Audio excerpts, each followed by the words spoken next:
रजीम बिस्मिल्लाहिर्रहमानिर्रहीम। फ़िक़्ह हज़रत इमाम जाफ़र सादिक़ अलैहिस्सलाम में कौन सी वो मछली है कि जिसका खाना हलाल है?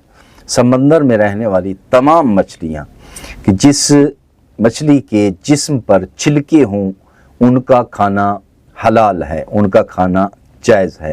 ये मोहम्मद बिन मुस्लिम से रिवायत है कि हज़रत इमाम मोहम्मद बाक़िर अलैहिस्सलातु वस्सलाम ने इरशाद फरमाया कि हर वो मछली उसका खाना जायज़ है, हलाल है वो कि जिसके जिस्म पर छिलके हों।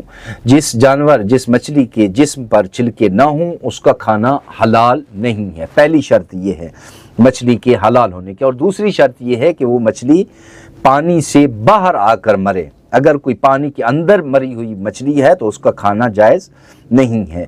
तमाम मराजी का फतवा भी यही है और अमीरुल मोमिनीन अलैहिस्सलातु वस्सलाम हज़रत इमाम जाफ़र सादिक़ अलैहिस्सलातु वस्सलाम भी यही इरशाद फरमाते हैं कि हर वो मछली कि जिसके जिस्म पर छिलका हो उसका खाना हलाल है।